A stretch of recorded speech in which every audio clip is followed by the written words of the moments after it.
Hi friends, soulmate కే డోలన్ దర్శకత్వంలో James van నిర్మించిన ఈ సినిమా ఎలా ఉందో ఇప్పుడు చూద్దాం. ఈ సినిమాలో లిలీ సులివన్, క్లాడియా డౌమిట్, డేవిడ్ రిస్దాహి ప్రధాన పాత్రలు పోషించారు.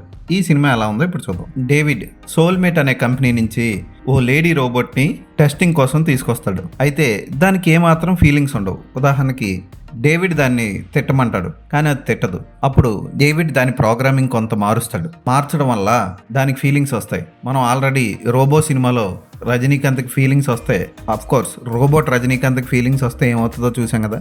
ఇది కూడా అదే జరుగుతుంది. అయితే ఈ సినిమాలో స్పెషల్ ఏంటంటే రోబోట్తో బంచిక్ కూడా చేస్తూ ఉంటాడు డేవిడ్. ఆ మెటల్తో ఎలా బంచిక్ చేస్తాడన్నది ఊహకందని విషయం. ఇక రోబోట్ పాత్రలో లిలీ సులివన్ సూపర్గా చేసిందని చెప్పొచ్చు. రోబోటిక్ ఫేషియల్ ఎక్స్ప్రెషన్స్తో పాటు మరోవైపు కోపం, అవన్నీ కూడా రోబో ఎలా చేస్తుంది. ఇప్పుడు మనకు కోపం వస్తే మామూలుగా పళ్ళు ఈ అని పెట్టేసి కనుబొమ్మలా ముడిచేసి కళ్ళు ఎర్రగా అయిపోయి ఎలా వస్తాయి, కానీ ఒక రోబోట్ కోపం వస్తే ఎలా వస్తుంది అన్నది భలే చూపించింది. యాక్షన్ సన్నివేశాలు కానీ రొమాంటిక్ సీన్స్ కానీ ఎక్కువ ఉంటాయి. భయంకరమైన వైలెన్స్ ఉంటుంది. బెన్ అనే క్యారెక్టర్ని కారుతో చంపే సన్నివేశం కానీ, రోబోట్ని తీసుకెళ్ళడానికి వచ్చిన సర్వీస్ బాయ్ని చంపే సన్నివేశం కానీ వావ్ అనిపిస్తాయి. అసలు మీరు ఊహించని సీన్లు జరుగుతాయి. అక్కడ రొమాంటిక్ సీన్లు ఉంటాయి. కొన్ని చోట్ల ఫుల్ న్యూడ్ సన్నివేశాలు కూడా ఉంటాయి. కానీ ఈ సినిమాలో సౌండ్ డిజైనింగ్ గురించి ప్రత్యేకంగా చెప్పుకోవాల్సిందే. ఓ సీన్ ఉంటుంది, పబ్లో పాట పాడి బయటకు వచ్చిన తర్వాత రోబోట్కి మూడ్ వస్తుంది. మూడ్ వచ్చినప్పుడు రోడ్డు మీదే నాకు కావాలంటుంది. ఆ టైంలో బంచిక్ జరుగుతున్నప్పుడు సౌండ్ రికార్డింగ్ ఉంటుంది. మీరు బాగా అబ్జర్వ్ చేయండి. ఆ సౌండ్ రికార్డింగ్ని చాలా చక్కగా డిజైన్ చేశాడు సౌండ్ డిజైనర్. మెటల్ సౌండ్ వస్తూ ఉంటుంది. భలే చేశాడు అనిపించింది నాకు. కథలో మజా ఉంటుంది. ఆ రోబో ఏం చేస్తుంది అన్నది చాలా బాగా చూపిస్తారు. ఉదాహరణకి మార్కెట్లో కూరగాయలు కొనడానికి వెళ్ళినప్పుడు వచ్చే సన్నివేశం, అక్కడ వచ్చే ఫైట్ కూడా బాగుంటుంది.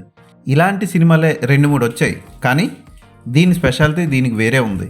ముఖ్యంగా లిలీ సులివన్ అద్భుతంగా పోషించింది రోబోట్ పాత్ర. ఆ పాత్రను చూస్తూ మనం సినిమానంతా చూసేయచ్చు. విఎఫ్ఎక్స్ కానీ ఆర్ట్ డైరెక్షన్ కానీ సూపర్గా ఉంటాయి. బ్యాక్గ్రౌండ్ మ్యూజిక్ కూడా అదిరిపోతుంది. డేవిడ్ పాత్రలో డేవిడ్ రిస్దాహి సూపర్గా చేశాడు. క్లైమాక్స్లో వచ్చే యాక్షన్ ఎపిసోడ్లో క్లాడియా డౌమిట్ కూడా చాలా బాగా చేసింది. క్లాడియా డౌమిట్తో కూడా ఒక సీన్ ఉంటుంది. సీన్లు అంటే మీరు మరీ టూ మచ్గా ఊహించుకోకండి, ఎక్కువసేపు ఉండవు, కానీ న్యూడిటీ ఉంటుంది. ఈ సినిమాని పిల్లలతో చూడకూడదు, ఫ్యామిలీతో చూడకూడదు, సింగిల్గా చూడండి. ఫోటోగ్రఫీ ఓ రేంజ్లో ఉంటుంది. చాలా బాగా తీశారు ఈ సినిమాని. ఎక్కడ బోర్ కొట్టదు, చక్క సాగిపోతుంది. అమెజాన్ ప్రైమ్లో ఉంది ఈ సినిమా. అఫ్ కోర్స్ ఇండియాలో అవైలబుల్గా ఉందో లేదో నాకు తెలీదు. ఇంటర్నెట్లో అయితే ఈ సినిమా చాలా చోట్ల లభిస్తుంది. మీకు వెతికితే దొరుకుతుంది. ఈ సినిమా ఇంగ్లీష్లోనే ఉంది. ఇండియన్ లాంగ్వేజెస్లో ఇంకా రిలీజ్ కాలేదు. ఈ సినిమాకి నేను ఇచ్చే రేటింగ్